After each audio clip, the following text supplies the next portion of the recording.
कुछ लोग तो ऐसे हैं, कोई कागज पकड़ा ले और कोई बोल दे यहां किसानों का बोलना है तो वो रट लेते हैं।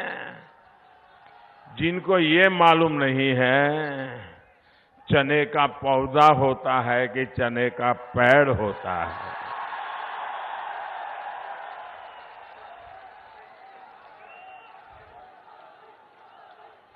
जो मूंग और मसूर में फर्क नहीं समझते हैं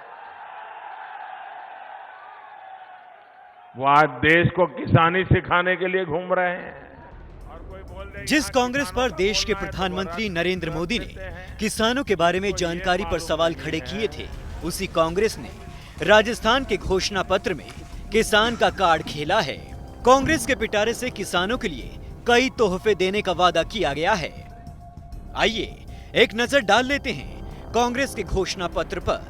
10 दिन के अंदर किसानों का कर्ज माफ होगा, बुजुर्ग किसानों को पेंशन मिलेगी, कृषि उपकरण जीएसटी से बाहर किए जाएंगे, गोचर भूमि बोर्ड बनाने का वादा भी कांग्रेस ने किया है।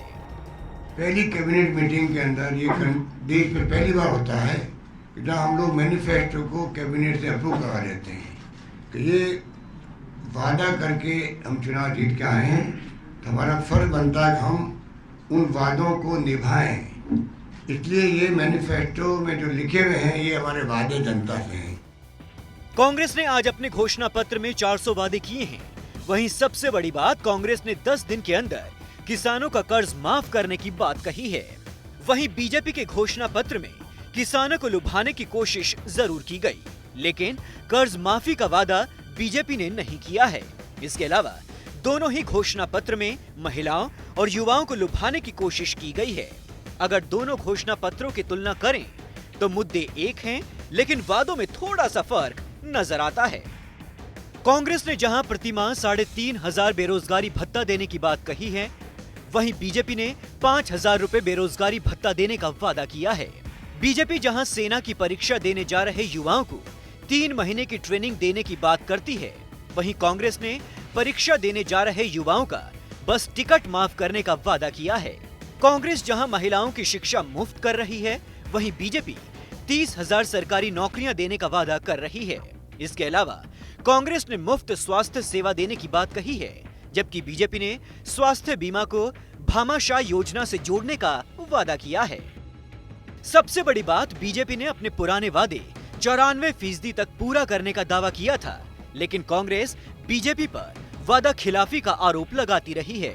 कांग्रेस का कहना है कि उनके वादे डॉक्यूमेंट नहीं बल्कि कमिटमेंट है। हमने ये घोषणा पत्र बनाया है, ये सिर्फ डॉक्यूमेंट नहीं है, ये कांग्रेस का कमिटमेंट है। और हर बार की तरह इस मैनिफेस्टो के बाद हम लोग एक मैनिफेस्टो इम्प्लीमेंटेशन कमेटी बनाएंगे और राजस्थान सरकार उसको इम्प्लीमेंट करेगी टाइम बाउंड तरीके से। भारतीय जनता पार्टी तो बोलती है हमने 15 लाख नौकरी का वादा किया था, 10 दिन पहले कहा कि 44 लाख दे दिए हैं और परसों स्टेटमेंट आया कि 50 लाख हो गए। इतने तो शायद बेरोजगार राजस्थान में नहीं है जितनी नौकरी दे चुके हैं हम लोग, इसलिए वो झूठ का पुलिंदा है। हम लोग सारे काम जो हम लिख रहे हैं उसको टाइम बाउंड तरीके से, पूरी कन्विक्शन से, पूरी शिद्दत से करेंगे। दोनों ही पार्टियों ने अपने वादों का पिटारा जनता के आगे खोल दिया है। अब देखना है कि जनता किस पर भरोसा करती है। 7 दिसंबर को राजस्थान में चुनाव होने हैं, जिसका फैसला 11 दिसंबर को आएगा।